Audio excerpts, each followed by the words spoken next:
उद्धव सामने पहुंचे हैं और एक बात कही है बहनाओं,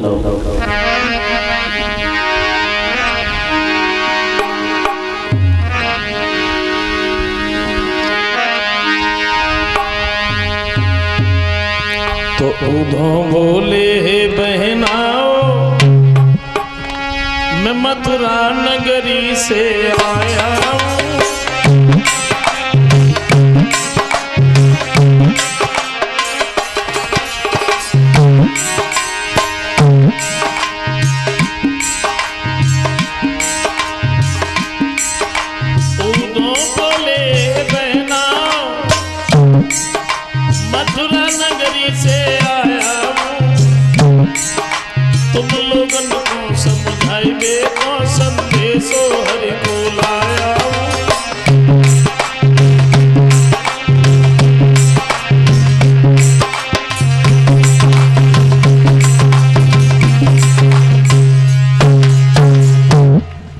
जवाब दिया मेरा नाम उद्धव है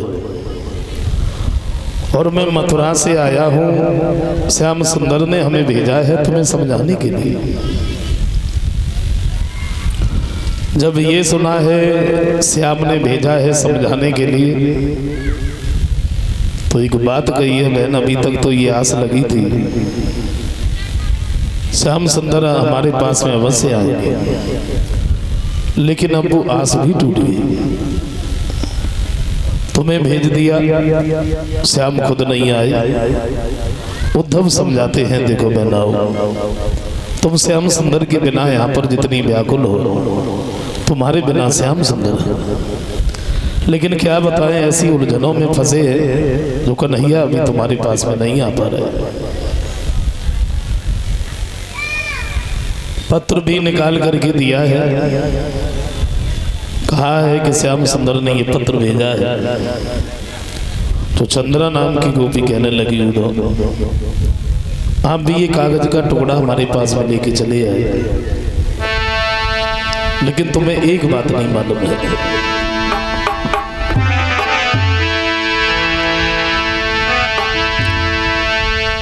तो चंद्रा बोली धीर के लिए और कागज कछु मन करते हैं।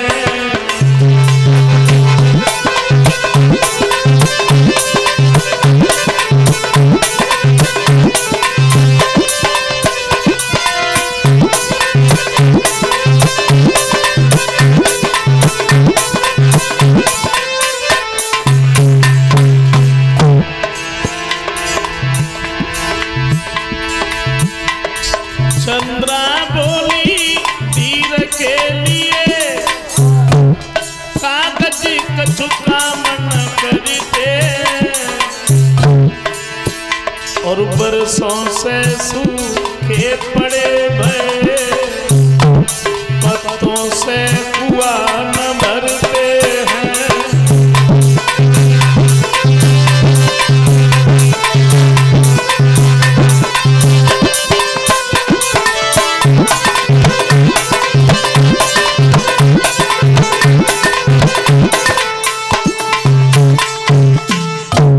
एक बात कही है देखो,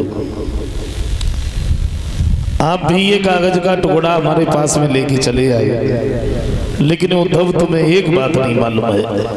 श्याम सुंदर भी अगर हमारे सामने आ जाए और उन्हें देखने के बाद में मन चाहा धीर नहीं बंधेगा, तो भला ये कागज का टुकड़ा हमें क्या धीर दे सकता है। उद्धव समझाते हैं बहनों, मैंने कहा नहीं ऐसा नहीं होगा कि श्याम ना आए, वो जरूर आए। तो एक गोपी कहती है ऐसा नहीं होगा, ना आए, वो आएंगे तो आएंगे, लेकिन अभी नहीं आए।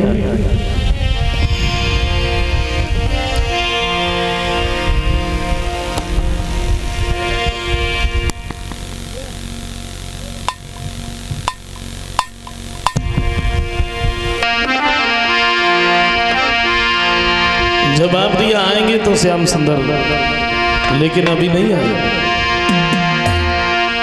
तो एक ने कहा वे निर्भोई और इतनी जल्दी क्यों आवेंगे।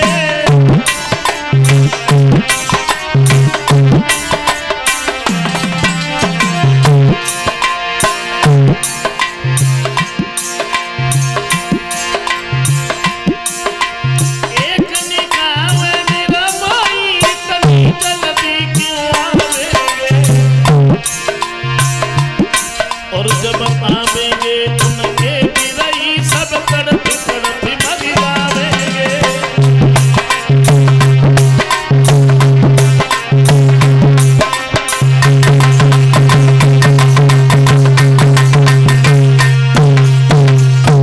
जवाब दिया ऐसा नहीं होगा कि श्याम ना आए, वो जरूर आए।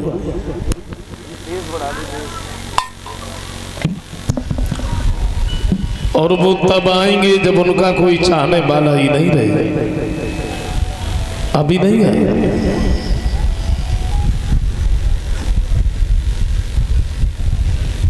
एक की बात खत्म नहीं हो पाती है तब तक दूसरी बोलने लगती है। और कहा यानी उद्धव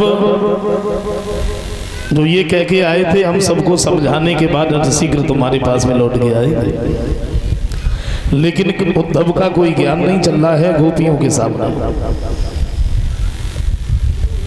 अनजान बनकर के राधा सामने पहुंची है और जवाब दिया उद्धव। भूल गए श्याम सुंदर उन पुरानी बातों को, जरा जरा से माखन के लालच में जो नाच नाचा करते थे। लगता है कि मथुरा में जाने के बाद दूसरा रंग चढ़ाया, लेकिन तुम्हें नहीं मालूम है हम लोग यहाँ पर रह तो रहे हैं लेकिन कैसे रह रहे हम तुम्हें क्या पता। आंखों में आंसू लेके राधा कहती हो तो सच बात तो ये कि मेरा दिल यूनी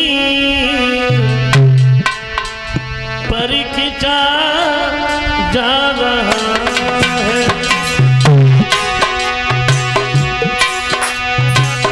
मेरा दिल यूनी पर खिंचा जा रहा है।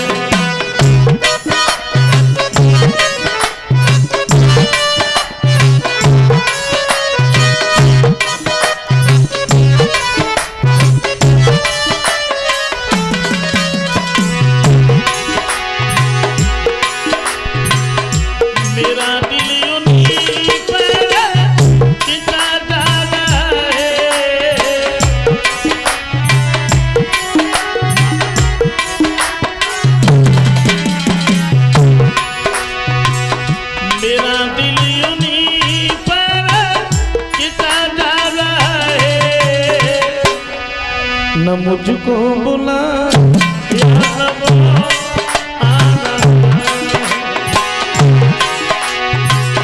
मेरा दिल यूनी पर खिंचा जा रहा है।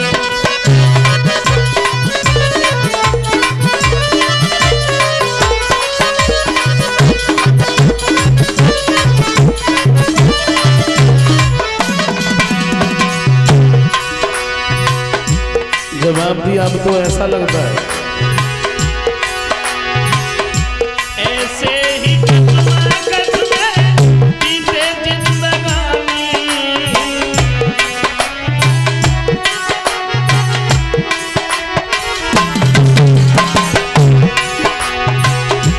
ऐसे ही कट में बीते जिंदगानी, क्योंकि वो मोहन मुझे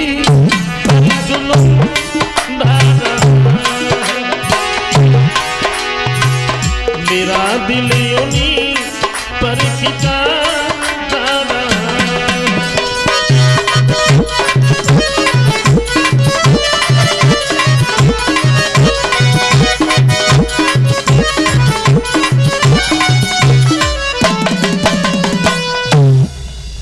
उद्धव समझा रहे हैं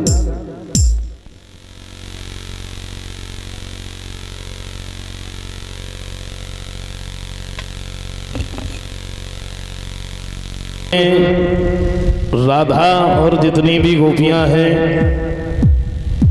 श्याम सुंदर के बारे में बातें कर रही हैं। राधा कहती है उद्धव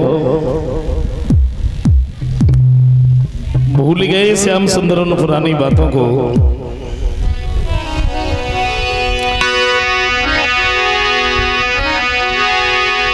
उद्धव से एक बात कही है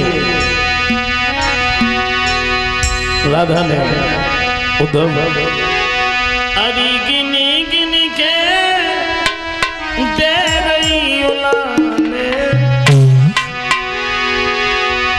हरी गिनी गिनी के दे रही उलाने और काए श्याम बन गए वीरान। गिन गिन के दे रही उलाने काए श्याम बन गए वीरान।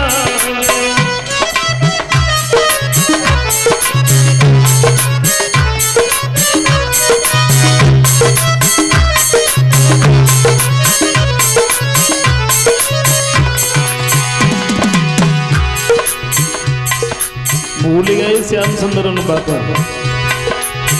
यमुना किनारे चरा बसते गैया,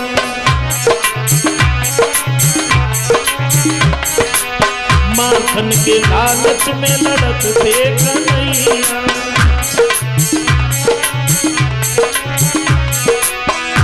अब पिछले बिना गए हीराने, अब पिछले बिना हीराने काए श्याम बन गए वीरान। गिन गिन की दे रही उलाने काए श्याम बन गए वीरान।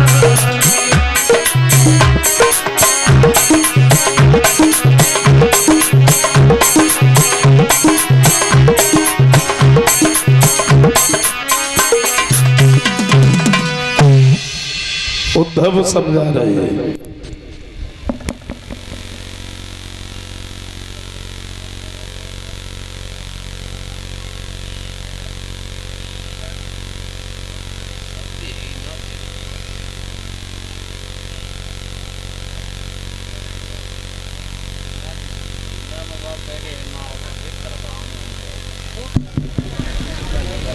कहाँ उद्धव ये कह के आए थे कि सबको समझाने के बाद हम अतिशीघ्र तुम्हारे पास में लौट के आए, लेकिन कहते तो ये हैं कि उद्धव को समझाते समझाते 1-2 दिन नहीं बल्कि 7 महीने हो गए। और जब 7 महीने हुए हैं उसके बाद में उद्धव ने जवाब दिया है बहनाओ,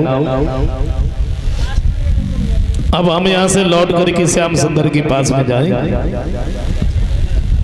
लौटने की जब बात करी है तो गोपियां उदास हो गई।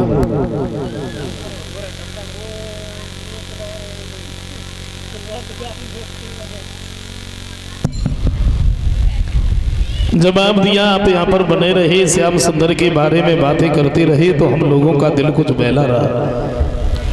अब जाने की बात कर रहे हो, तुम्हें नहीं मालूम है तुम्हारे जाने के बाद में हम लोगों की क्या दशा होगी। उद्धव आंखों में आंसू लेके जवाब दिया है उद्धव।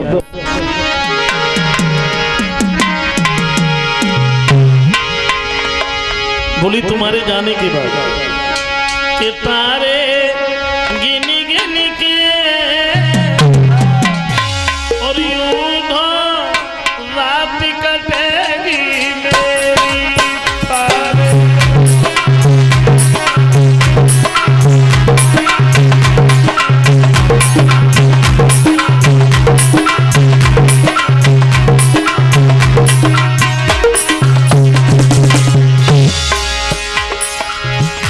जवाब दिया पल पल याद जामती यादी,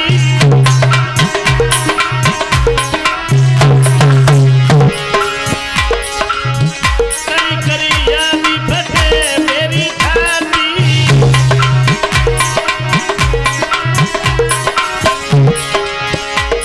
एक बाती बड़े बड़े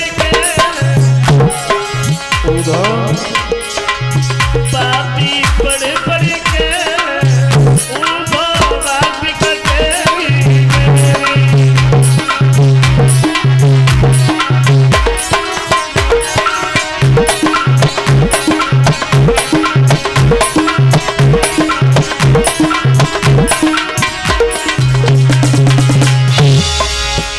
एक बात कही, श्याम सुंदर हमारे पास में बस से आते लेकिन नहीं आएंगे। क्यों नहीं आएंगे तो बोली बनी घरवाली,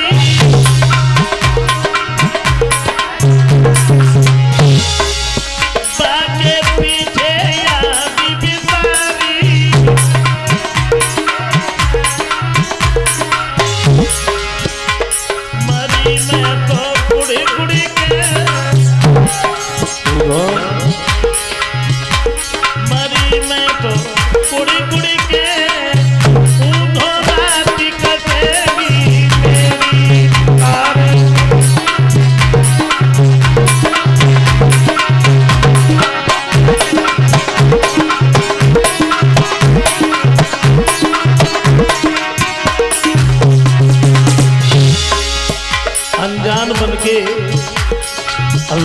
सामने पहुंची है और जवाब दिया उद्धव। आप हमें एक बात बताइए,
अंत में उद्धव यही कह के चले जाते हैं, ऐसा नहीं होगा, श्याम ना आए वो जरूर है। भगवान कन्हैया को जाके जब सारी बात बताई है तो श्याम सुंदर बड़े उदास होते हैं। श्री सुखदेव जी समझाते हैं कि राजन, जब श्याम और बलराम उस द्वारिका में रह रहे थे तो इनके जो बड़े भाई थे बलराम, इनका विवाह हुआ है महाराज रेवतक की जो बेटी थी रेवती, उसके साथ। बस बताते तो ये है कि रेवती जो थी ये सतयुग में पैदा हुई। रेवती सतयुग में पैदा हुई। महाराज रेवतक जो थे ये ब्रह्मा जी की सभा में बैठा करते थे। इन्हें बिल्कुल ध्यान ही नहीं रहा कि हमारे घर में बेटी है। सतयुग बीत गया, त्रेता आ गया, त्रेता भी बीत गया, द्वापुर आ गया, द्वापुर का अंत चरण आ गया। तब तक हुआ क्या?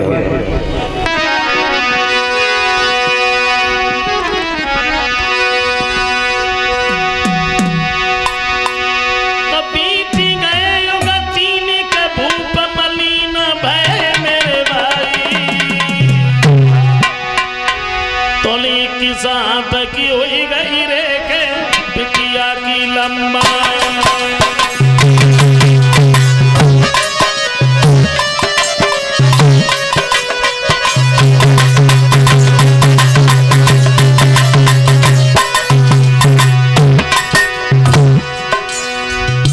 कहते तो ये है रेवती 21 हाथ लंबी हो गई।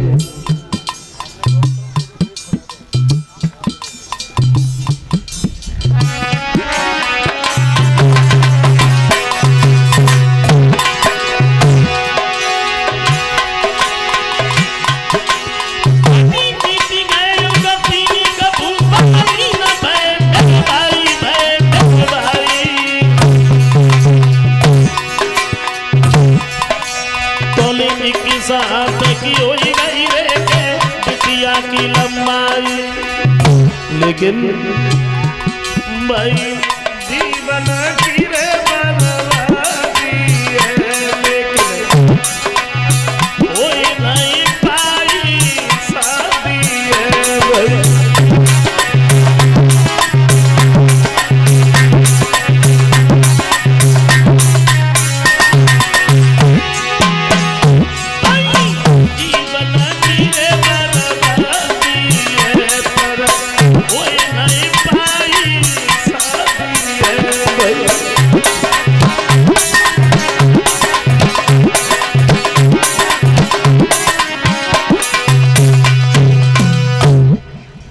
कहते तो ये है कि रेवती 21 हाथ लंबी हो गई।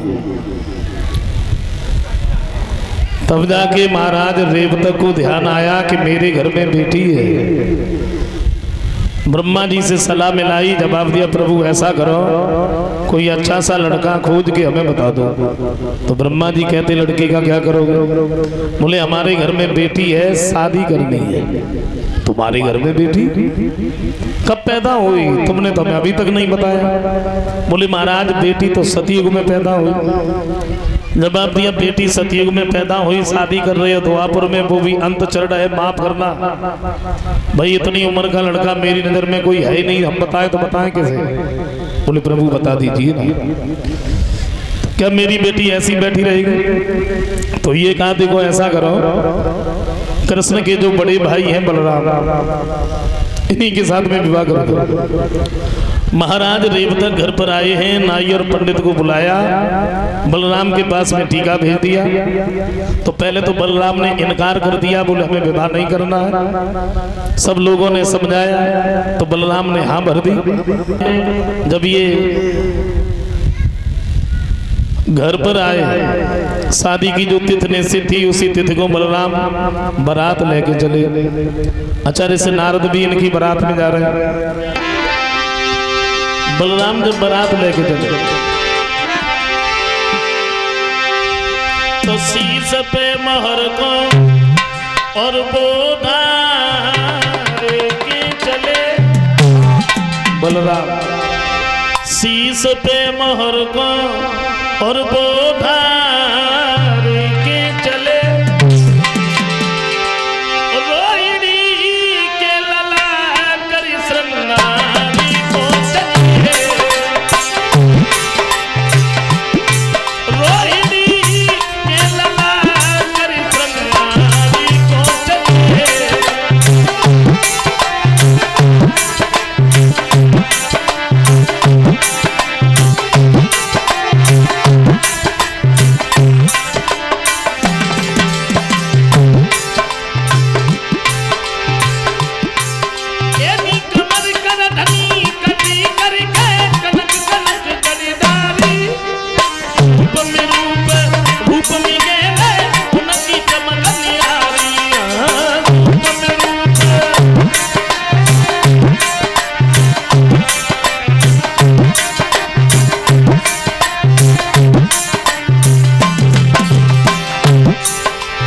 मुरली धर मुरली कौन समारे के चले। मुरली धर मुरली कौन समारे के चले। रोहिणी के लला कर श्रृंगारी को चले। रोहिणी के लला कर श्रृंगारी को चले।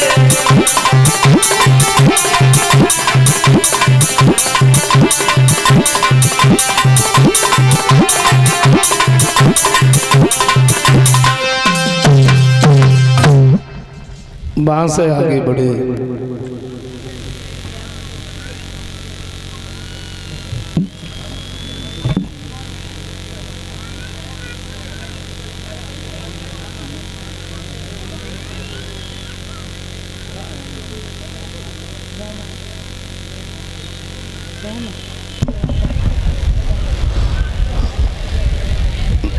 बारात जो रहे धीरे धीरे वहां से आगे बढ़ी है। महाराज रेवतक यहाँ पहुंची है।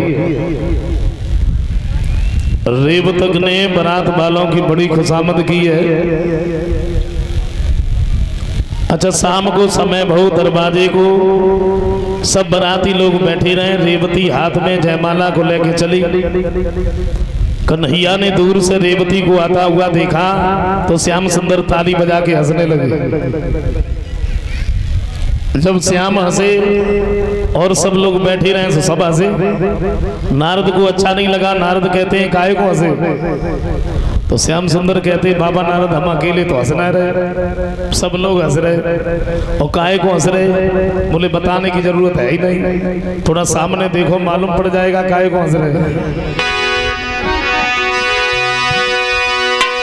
कन्हैया कहते हैं बाबा नारद क्यों हंस रहे हम तुम्हें बता। ये लंबी भागाई छोटो मेरे भाई जिन्हें देख कर हंस रहे हैं सभी, जिन्हें देख कर हंस रहे हैं सभी।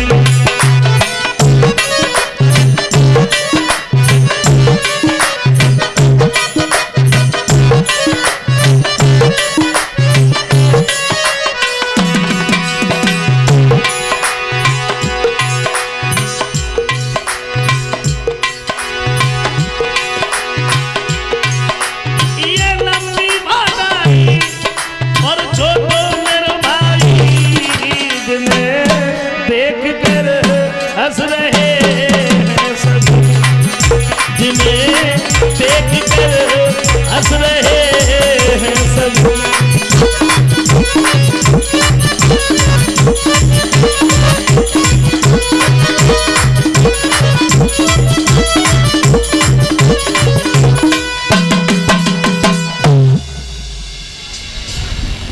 बलराम इन्हीं जैसे नारद कहते हैं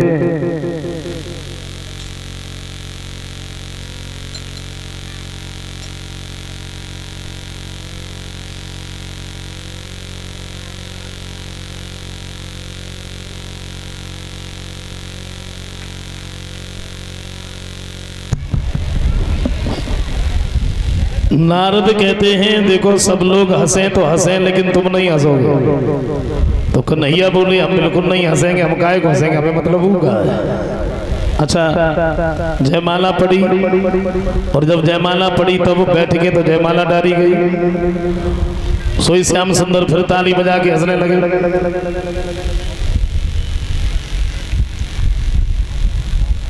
कन्हैया कहते हैं यानी जैसे नारद कहते हैं अब काहे को हंसे, अब क्या हुआ।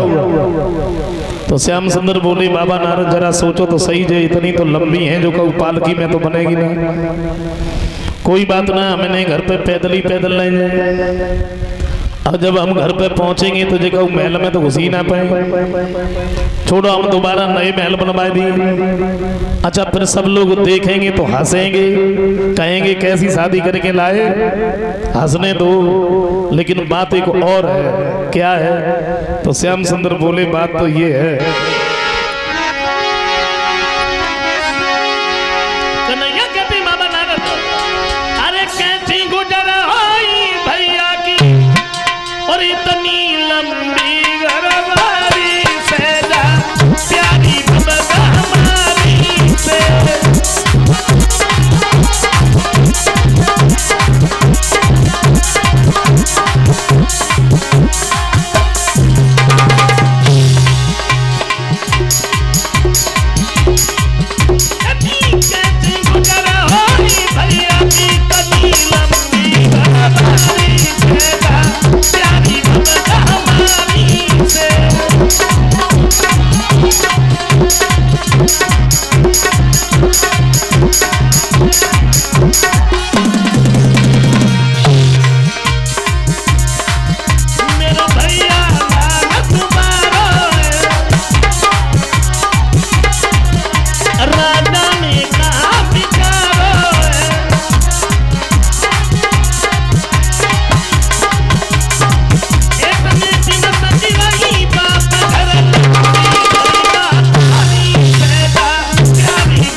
जैसे नारद कहते हैं देखो बलराम से बोले कोई उपाय ना है जैसे रेवती तुमसे छोटी हो जाए। बोले ऐसा कौन सा उपाय है। तो बताया तो ये जाता है कि बलराम ने अपने हाथ में हलमूसल को उठाया, रेवती में थोड़ी सी ठोंक लगाई, अपने से छोटी की। और भगवान की लीला भगवान ही जाने। तब जाके इनका विवाह हुआ। रेवती को साथ में लेकर के ये द्वारिका में आए हैं। उधर बताया श्री सुखदेव जी समझाते हैं कि राजन, भगवान कन्हैया का पहला विवाह कैसे हुआ, और श्याम सुंदर के एक नहीं अनेकों विवाह हुआ।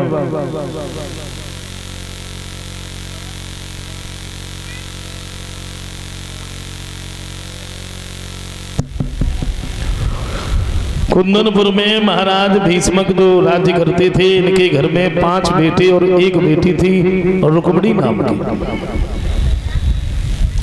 रुक्मिणी आंगन में जब छोटी थी, एक दिन रुक्मिणी सहेलियों में जब खेल रही थी, तो रुक्मिणी के पास से एक ब्राह्मण देव गाते हुए निकल गए।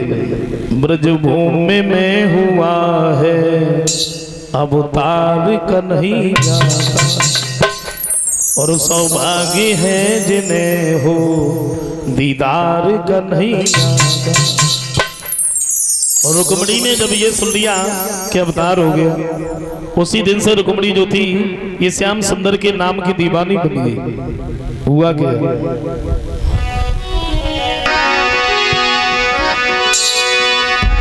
तो सोचने लगी रोकी मेरे मन में, और जीवन दिन व्यर्थ हो रहे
सखियन में जो चरखा छिड़ेगा, सखियन में जो चरखा छिड़ेगा,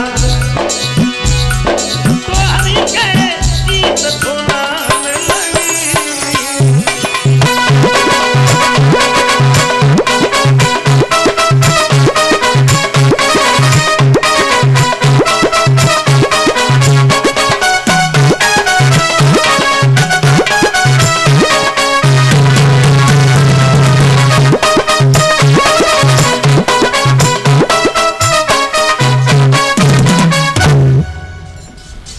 चलते फिरते सोते जगते उठते बैठते हमेशा श्याम सुंदर का ही नाम लेती है। आंगन में धीरे धीरे रुक्मिणी बड़ी हो गई।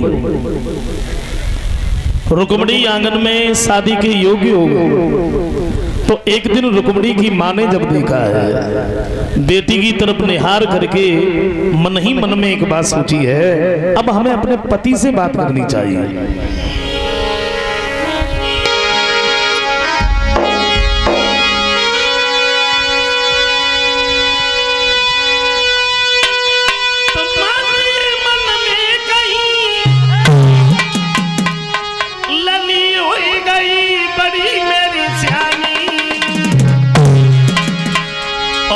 की सुता हुई गई है देखे सोच रही महाराज।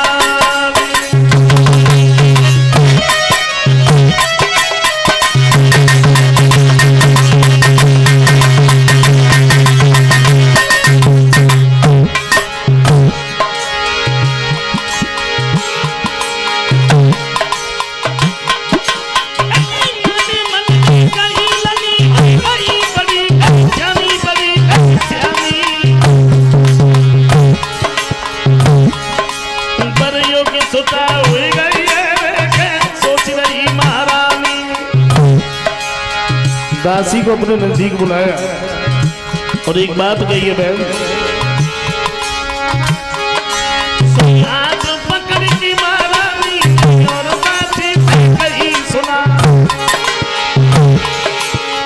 बड़ी झपट की कहना गई तेरे भैया को ये बुला।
तत्काल ही महाराज को जब बुला के लाई है,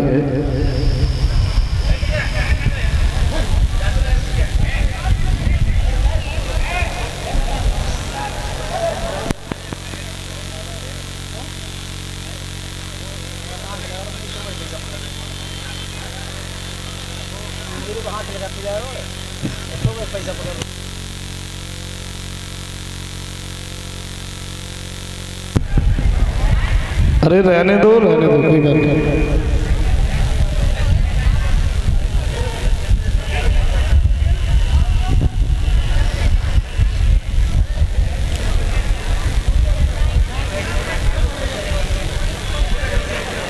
बैठ जाओ महाराज।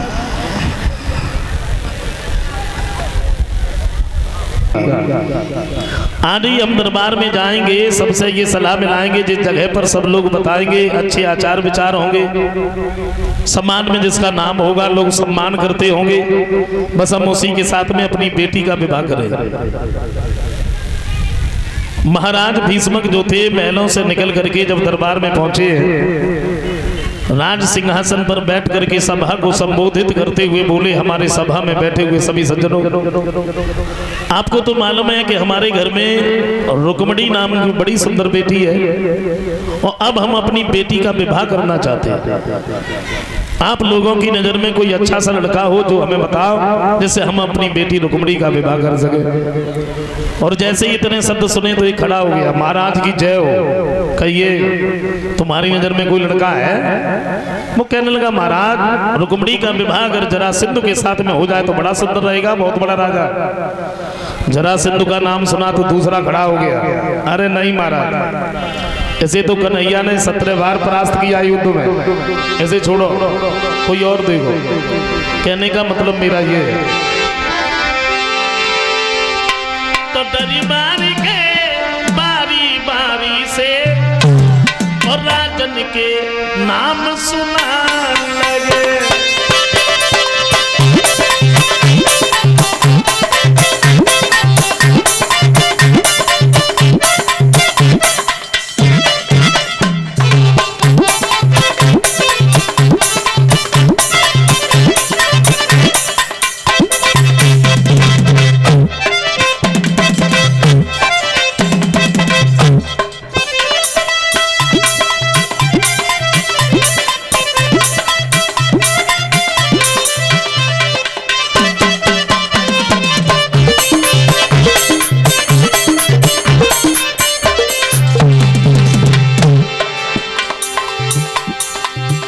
क्या दशा बनी।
सुबह से शाम हो गई, लेकिन ये तय नहीं हो पाया कि हम रुक्मिणी का विवाह करें तो किसके साथ में करें।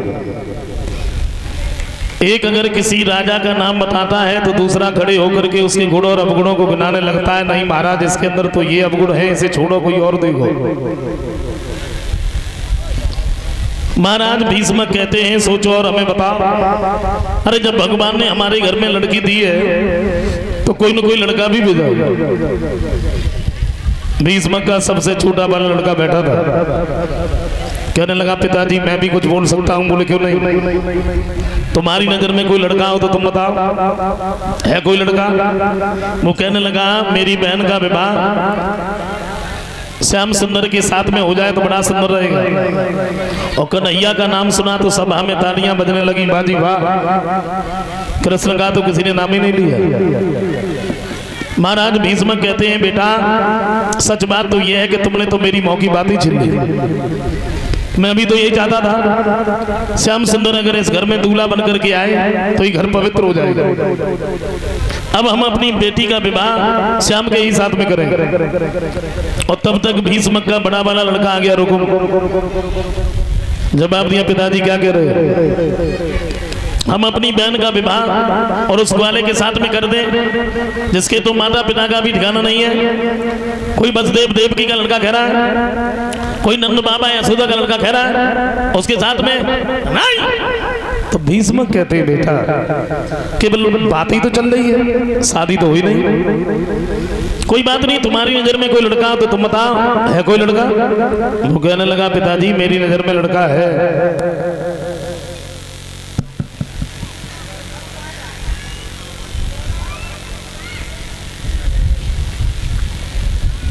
लड़का है हाँ, और बहुत बड़ा राजा है।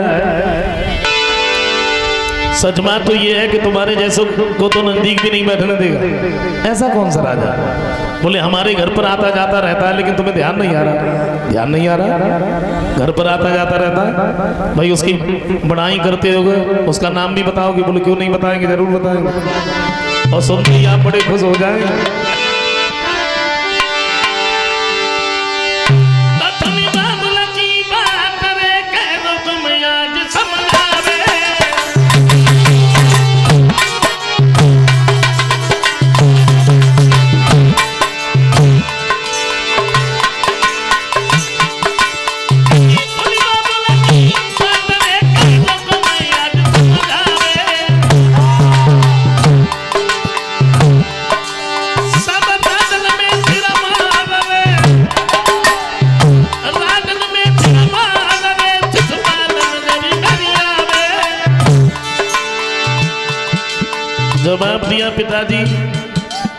नजर में जो लड़का है आदत का बड़ा भोला भाला और रूप भी जिसका बड़ा निराला और रिश्ते में हमारा जो साला है, अरे क्या बताएं उसका तो हर एक खेल ही आला है।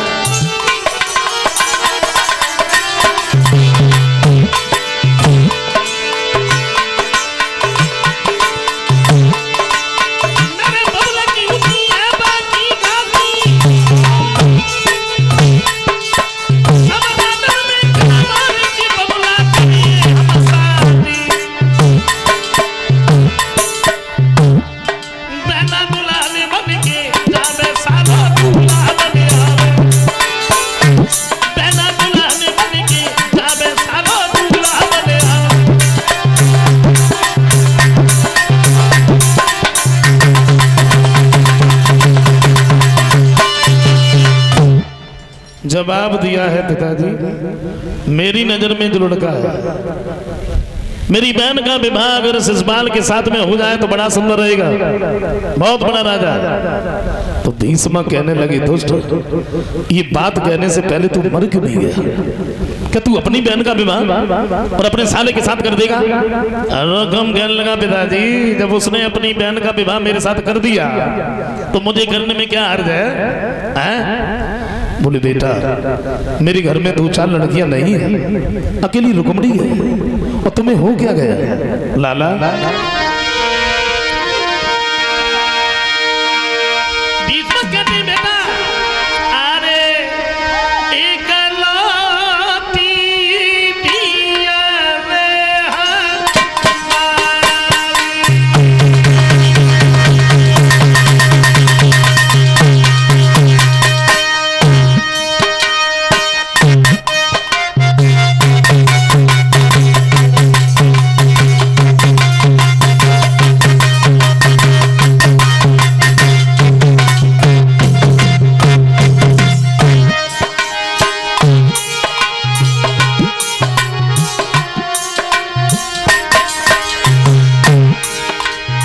जवाब दिया लाला,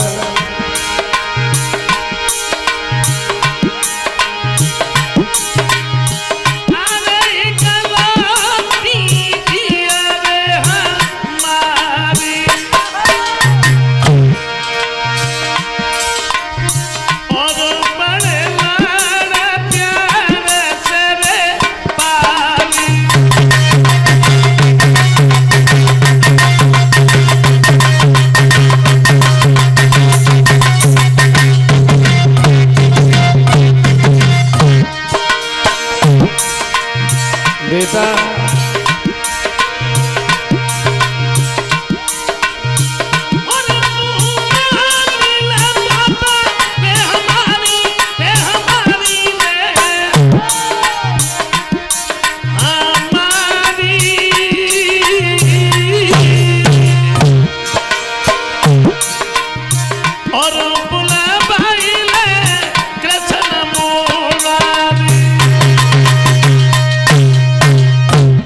जवाब दिया है मेरे लाल,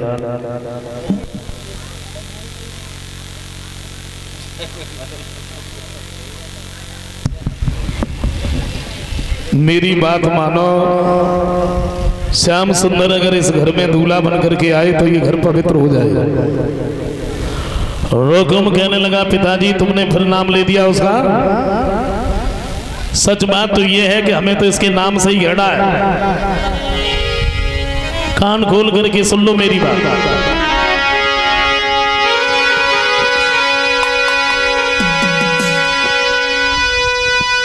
तुम मेरे सामने हो बाबुल, और ये चाले नहीं चल पावेगी, ये शादी पक्की होगी तो तलवार चली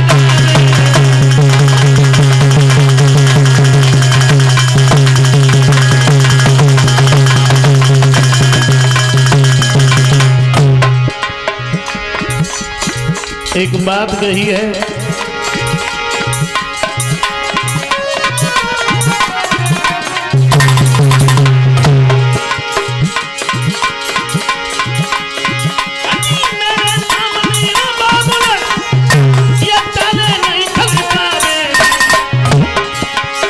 ये शादी पक्की होगी तो